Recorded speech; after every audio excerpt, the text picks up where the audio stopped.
Hi, welcome to my YouTube channel Techgene. पिछली video में हम लोगों ने एक्सेस मॉडिफायर्स के बारे में पढ़ा था कि एक्सेस मॉडिफायर्स क्या होते हैं और जावा में हम एक्सेस मॉडिफायर्स को कैसे यूज़ कर सकते हैं। हमने पब्लिक, प्रोटेक्टेड, प्राइवेट, डिफॉल्ट सारे एक्सेस मॉडिफायर्स के बारे में अच्छे से डिटेल में कवर करा था और इसके साथ साथ मैंने आपको इस टेबल के थ्रू समझाया था कि अगर मैं किसी भी वेरिएबल को या किसी भी मेथड को पब्लिक बना दूँ, प्रोटेक्टेड बना दूँ, प्राइवेट बना दूँ या डिफॉल्ट बना दूँ तो वो हमें कहाँ कहाँ एक्सेसिबल होगा और कहाँ कहाँ हम उसको एक्सेस नहीं कर सकते। तो ये सारी चीज़ हम लोगों ने पिछली वीडियो में बहुत अच्छे से बहुत डिटेल में कवर करी थी और हम लोगों ने प्रैक्टिकल एग्जाम्पल्स के साथ भी समझा था कि हम सेम क्लास के अंदर कैसे सारे एक्सेस मॉडिफायर्स को एक्सेस कर सकते हैं और सेम पैकेज के अंदर हम पब्लिक, प्रोटेक्टेड, डिफॉल्ट को एक्सेस कर सकते हैं, प्राइवेट को हम एक्सेस नहीं कर सकते, हमारे पास एरर आ रहा था। तो ये सारी चीज़ें हम लोगों ने पिछली वीडियो में बहुत अच्छे से बहुत डिटेल में कवर कर ली थी। अगर आप लोगों ने अभी तक पिछली वीडियो नहीं देखी है तो काइंडली पिछली वीडियो को जरूर देख लेना, ये बहुत ज़्यादा इंपॉर्टेंट कॉन्सेप्ट है। ठीक है, अब आज की वीडियो का जो हमारा टॉपिक है वो है गेटर्स एंड सेटर्स से रिलेटेड और ये बहुत ज़्यादा इंपॉर्टेंट कॉन्सेप्ट है। इसकी इंपॉर्टेंस आपको अभी पता भी चल जाएगी। देखो, गेटर्स एंड सेटर्स क्या होते हैं? गेटर्स एंड सेटर्स हमारे पास दो मेथड्स होते हैं। ठीक है, अब ये क्यों बनाए जाते हैं? Use to protect your data, आपके डेटा को प्रोटेक्ट बनाने के लिए इनको यूज किया जाता है। अब ऐसा मैं क्यों बोल रहा हूँ ये भी हम देखेंगे। अब एक और चीज़, गेटर्स को आप एक्सेसर्स भी कहते हो और सेटर्स को आप म्यूटेटर्स भी कहते हो। ठीक है, अब ये मैंने इस वजह से बता दिया कि अगर आप इंटरव्यू देने चले जाओ, आपसे वहाँ पे पूछ लिया जाए कि भाई एक्सेसर्स एंड म्यूटेटर्स क्यों यूज होते हैं, तो आपको पता होना चाहिए कि एक्सेसर्स एंड म्यूटेटर्स को गेटर्स एंड सेटर्स कहा जाता है। ठीक है, अब ये यूज़ क्यों होते हैं, क्यों यूज़ करना चाहिए, कैसे यूज़ कर सकते हैं, ये सारी चीज़ें अब हम करने वाले हैं। ठीक है, सबसे पहले मैंने क्या करा हुआ है भाई, देखो मैंने इस पैकेज के अंदर एक फाइल बना ली है getters and setters dot Java. जैसे ही मैंने इस पैकेज के अंदर ये फाइल बनाई तो मेरे पास ये पब्लिक क्लास भी आ जाएगी, जिस नाम से मैं फाइल बनाता हूँ उसी नाम से मेरे पास पब्लिक क्लास आ जाती है। और मैंने पैकेज के अंदर काम कर रहा हूँ तो जिस पैकेज के अंदर काम कर रहा हूँ वो लाइन भी मेरे पास यहाँ पे इंक्लूड हो जाती है।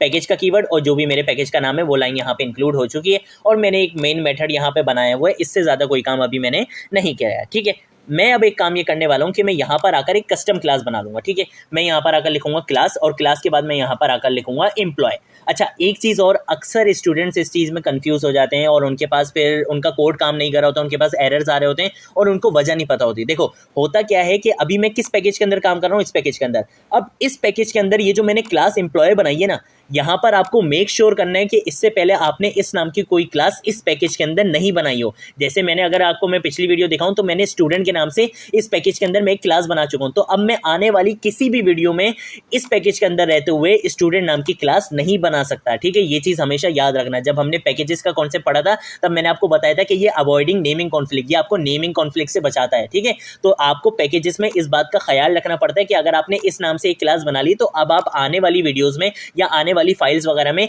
इस नाम की कोई भी क्लास नहीं बनाओगे। अगर मुझे एम्प्लॉय की क्लास बनानी है तो मुझे इस पैकेज से बाहर जाके किसी दूसरे पैकेज में बनानी पड़ेगी, अदरवाइज मैं इस पैकेज में रहते हुए अब एम्प्लॉय नाम की क्लास कोई और नहीं बना सकता। ठीक है, जैसे मैंने पिछली वीडियो में स्टूडेंट बनाई थी तो अब मैं यहाँ पे स्टूडेंट नहीं बना सकता हूँ, मेरा कोड सही से काम नहीं करेगा। तो ये चीज आपने जहन में रखनी है। ठीक है, तो अब मैंने यहाँ पे क्लास एम्प्लॉय बना दिया है और यहाँ पर आने के बाद मैं एक काम ये करूंगा कि सबसे पहले मैं इंट आईडी के नाम से एक वेरिएबल बना लूंगा और स्ट्रिंग नेम के नाम से एक और वेरिएबल बना लूंगा। ये मैंने दो वेरिएबल्स बना लिए सिंपल। इनका एक्सेस मॉडिफायर क्या है? डिफॉल्ट है। डिफॉल्ट क्यों है? क्योंकि अगर आप यहाँ पे कुछ भी नहीं लिखते हो एक्सेस मॉडिफायर तो उनका एक्सेस मॉडिफायर क्या होता है? डिफॉल्ट होता है। अब एक चीज हमने पिछली वीडियो में देखी थी कि एक्सेस मॉडिफायर अगर आपका डिफॉल्ट है तो उसको आप सेम पैकेज के अंदर एक्सेस कर सकते हो और हमने एक्सेस करके भी देखा था। और अगर मैं अभी आपको यहाँ पे करके भी दिखाऊं, भाई मैं यहाँ पर आकर इस क्लास का एक ऑब्जेक्ट बना लेता हूँ। मैं सबसे पहले लिखूंगा एम्प्लॉय और एम्प्लॉय के बाद मैं लिखूंगा ईएमपी के नाम से मैं ऑब्जेक्ट बनाना चाहता हूँ, आप किसी भी नाम से बना सकते हो। मैं यहाँ पर आकर लिखूंगा न्यू के बाद मैं लिखूंगा एम्प्लॉय और यहाँ पे मैं लगा लूंगा इस तरीके से पैरेंथेसिस। ठीक है,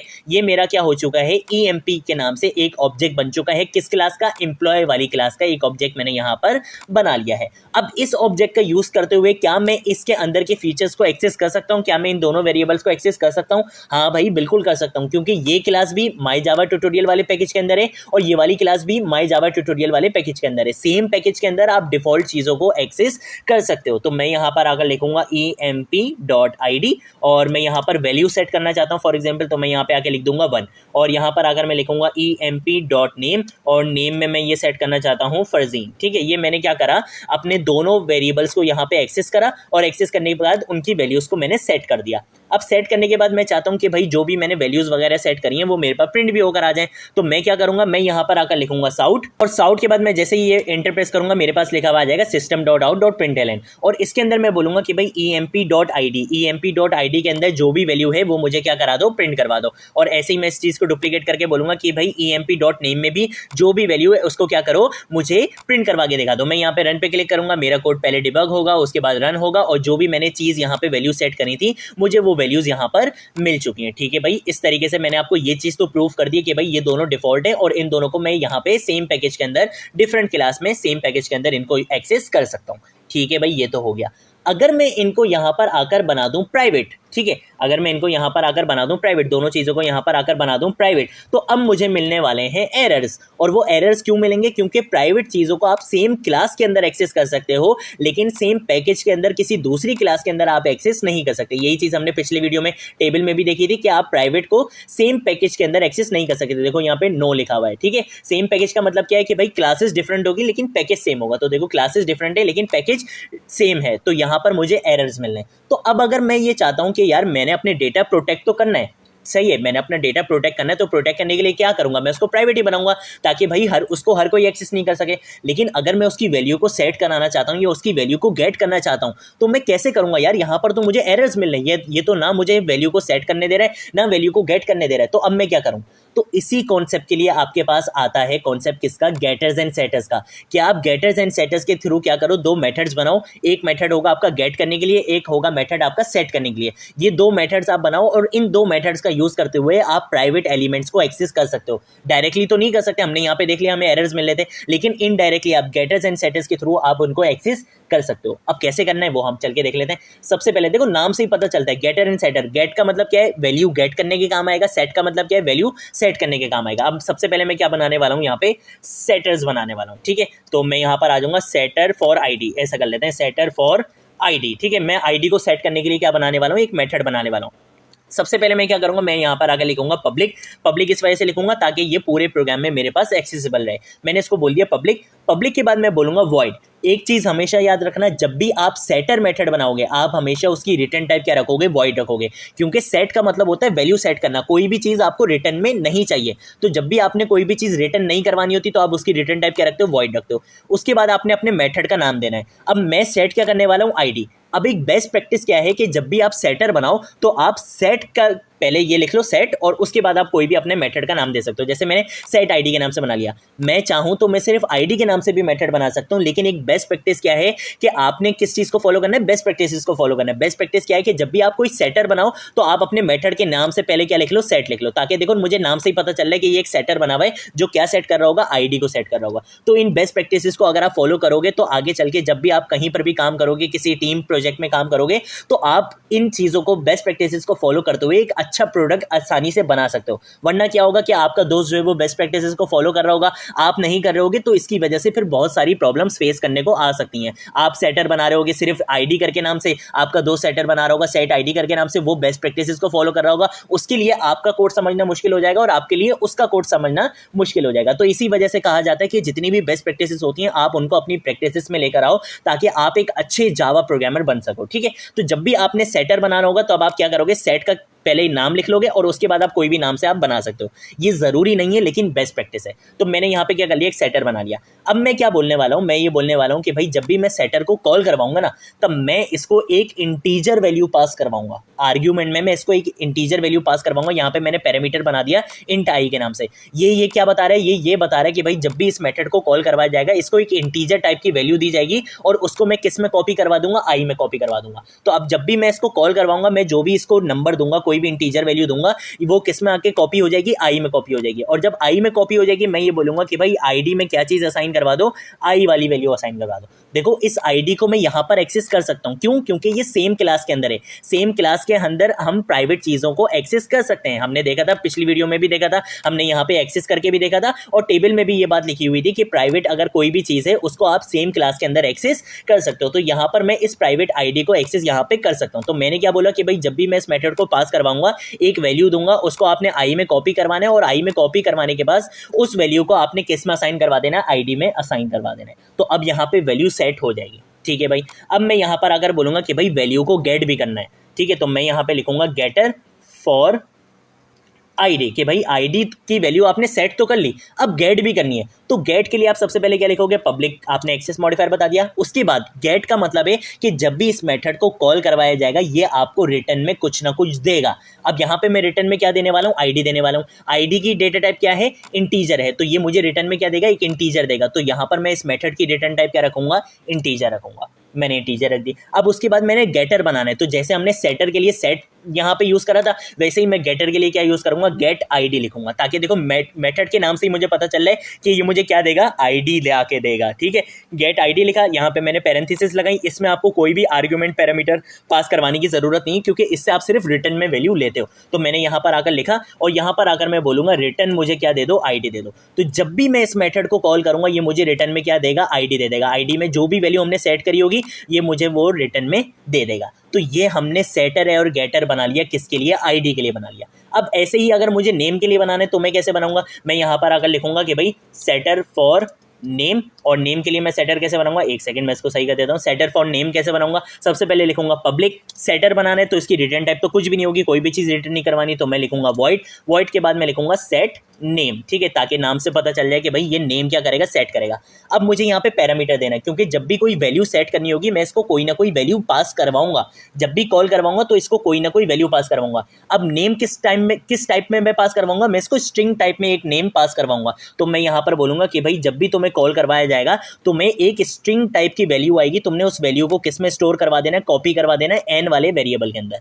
ठीक है, तो ये काम हो जाएगा। जब भी मैं इस सेट नेम को कॉल करवाऊंगा मैं इसको एक स्ट्रिंग टाइप का डेटा दूंगा, ये उस स्ट्रिंग टाइप के डेटा को क्या करेगा, एन में कॉपी करवा देगा। कॉपी करवाने के बाद मैं क्या बोलूंगा कि भाई ये जो नेम वाला जो प्राइवेट एलिमेंट है आपका, इसके अंदर आप असाइन करवा देना ये जो भी वैल्यू एन के अंदर आने वाली है। तो इस तरीके से मैंने अपना नेम भी क्या कर दिया है, सेट कर दिया। अब जब नेम सेट कर दिया तो नेम को गेट भी करना है, तो मैं यहाँ पे आके लिख देता हूँ गेटर फॉर नेम। ठीक है, गेटर फॉर नेम, और यहाँ पर अगर मैं सेम वही काम करूंगा पब्लिक। अब गेट करना है मुझे, एक्सेस करना है मुझे, रिटर्न में वैल्यू चाहिए।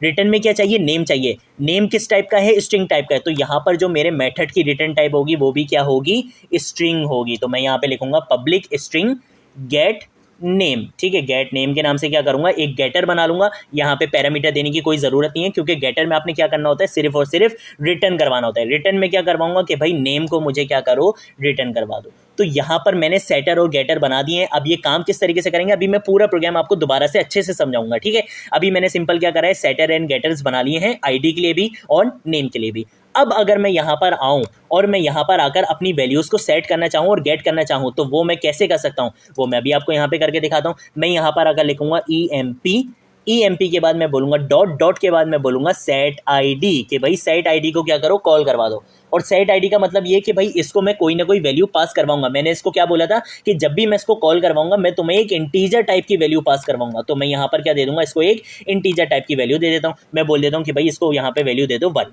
ये मैंने इसको क्या दे दिया, 1 यहाँ पे दे दिया। अब उसके बाद सेट तो करवा दिया, नेम आईडी सेट करवा दी, नेम भी सेट करवा देते। नेम कैसे सेट करवाएंगे, EMP डॉट नेम लिख लूंगा मैं यहाँ पे। और नेम करवाने के बाद मैं यहाँ पे बोलूंगा कि भाई एक स्ट्रिंग वैल्यू मैंने इसको पास करवानी थी, तो मैंने बोला कि भाई फरजीन को क्या करो, यहाँ पे पास करवा दो। मैं यहाँ पे लगा दूंगा सेमीकोलन। नेम नहीं, मुझे यहाँ पे क्या लिखना पड़ेगा, सेट नेम लिखना पड़ेगा। ठीक है, क्योंकि मुझे क्या करना है, नेम को सेट करवाना है। तो मैं क्या करूँगा, यहाँ पे सेट नेम लिख दूंगा। तो यहाँ पर अब मेरा नेम भी क्या हो चुका है, सेट हो चुका है। अब मैंने क्या करा, दोनों चीज़ें मेरी सेट हो चुकी हैं। अब मुझे गेट करनी है। ठीक है, मुझे इन दोनों के अंदर जो वैल्यू सेट हुई हैं मुझे उन दोनों वैल्यूज़ को एक्सेस करना है, गेट करना है। तो गेट करने के लिए क्या करूँगा, मैं यहाँ पर अगर सबसे पहले लिखूंगा साउट, और साउट के अंदर मैं क्या बोलूँगा, मैं बोलूँगा कि भाई यहाँ पर क्या करो, EMP डॉट गेट आईडी को क्या करो, यहाँ पे प्रिंट करवा के दिखा दो। तो ये क्या करेगा, यहाँ पे गेट आईडी को यहाँ पे मुझे प्रिंट करवा के दिखा देगा। मैंने आईडी को इसी तरीके से लिखा है, नहीं डी स्मॉल है मेरा, तो मैं यहाँ पर इसको गेट आईडी लिख लूँगा। ठीक है, और उसके बाद मैं ये बोलूँगा कि भाई आईडी को भी गेट करना है और किसको गेट करना है, नेम को भी गेट करना है। तो मैं यहाँ पे आके बोल दूंगा कि भाई जो भी मैंने सेट करवाई हैं वैल्यूज़ उनको मुझे गेट भी करवा के यहाँ पे दिखा दो। तो अब क्या वैल्यू सेट हो जाएंगी और गेट भी हो जाएंगी। मैं काम ये करता हूँ कि मैं यहाँ पे थोड़ी सी चेंजिंग कर देता हूँ ताकि आप लोगों को पता चले कि यार हाँ यहाँ पे जो है वो काम करा है, ठीक है। मैंने इसको आईडी क्या सेट करवा रहा हूँ, 10 सेट करवा रहा हूँ और नेम क्या सेट करवा रहा हूँ, फरजीन अली सेट करवा रहा हूँ। तो अब मेरी वैल्यूज़ भी सेट हो जाएंगी और मेरी वैल्यूज़ मैं एक्सेस भी कर पाऊंगा। मैं यहाँ पर आकर इसको रन करता हूँ और रन करने के बाद क्या मुझे अब यहाँ पर 10 और फरजीन अली मिल जाएगा? हाँ भाई, ज़रूर मिल जाएगा। तो देखो यहाँ पर मेरे पास क्या आ चुका है, 10 भी आ चुका है, फरजीन अली भी आ चुका है। तो मैं अपनी वैल्यूज़ को सेट भी कर पा रहा हूँ, मैं अपनी वैल्यूज़ को गेट भी कर पा रहा हूँ। अब अगर किसी को नहीं समझ में आया तो चलो मैं दोबारा से समझा देता हूँ। भाई देखो, मैंने क्या बोला कि भाई emp.setID वाला मेथड मैंने कॉल करवाया और इसको एक इंटीजर वैल्यू पास करवा दी।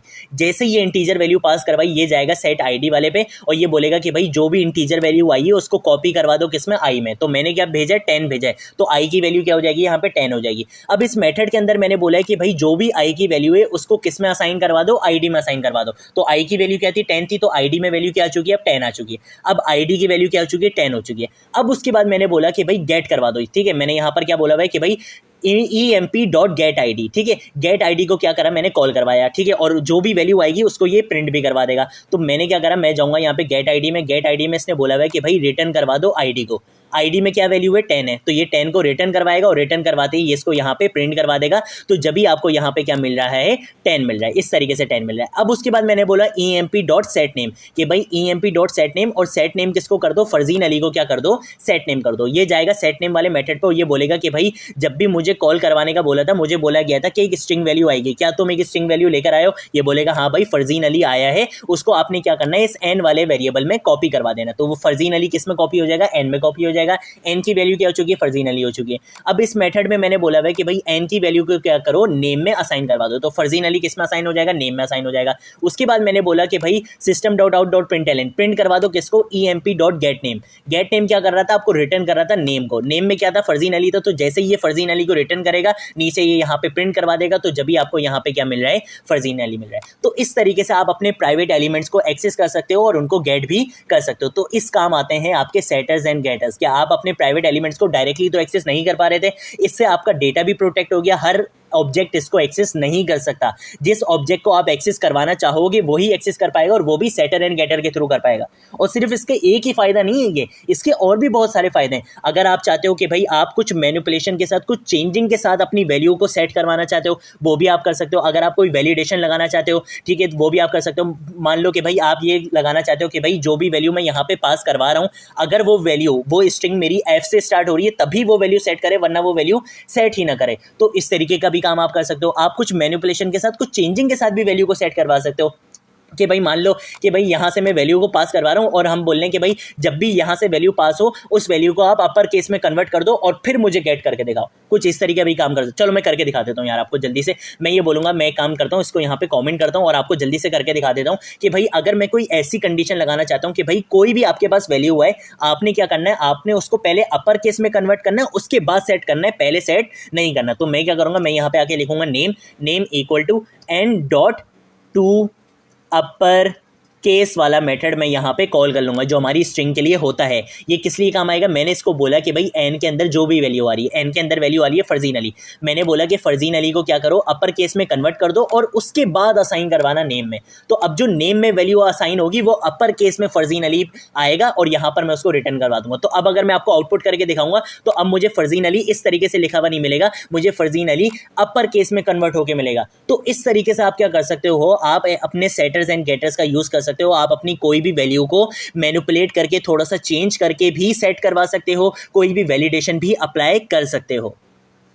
देखो मेरे पास यहाँ पे जो है वो मेरे पास यहाँ पे आउटपुट भी आ चुका है। देखो इसने क्या करा, मैंने इस तरीके से अपना आउटपुट दिया था, लेकिन इसने इसको क्या करा, अपर केस में कन्वर्ट करा और फिर सेट करके मुझे जो है वो गेट करके दिया है। तो ये हमारे पास कॉन्सेप्ट होता है सेटर्स एंड गेटर्स का। ये बहुत ज़्यादा इंपॉर्टेंट कॉन्सेप्ट है और इसको आप बहुत आगे यूज़ करोगे, ठीक है, बहुत ज़्यादा यूज़ करने में आता है ये। अभी तो मैंने आपको बहुत कम इसके यूज़ बताएं, लेकिन जैसे जैसे हम आगे बढ़ते जाएंगे हम और ज़्यादा इन चीज़ों को एक्सप्लोर करेंगे कि ये चीज़ें और कहाँ कहाँ यूज़ हो सकती हैं। और जब हम प्रोजेक्ट्स बनेंगे तब तो बात ही अलग हो जाएगी। हम सारे टॉपिक्स को कवर करते हुए बहुत ज़बरदस्त प्रोजेक्ट्स भी बनेंगे, तब आपको रियल टाइम में समझ में आएगा कि अगर हमने रियल वर्ल्ड प्रॉब्लम्स के साथ इन सारी चीज़ों को यूज़ करना है तो वो हम कैसे कर सकते हैं, ठीक है। तो आज की वीडियो के लिए इतना ही। अब हम मिलेंगे नेक्स्ट वीडियो में नेक्स्ट टॉपिक के साथ, तब तक के लिए बाय बाय।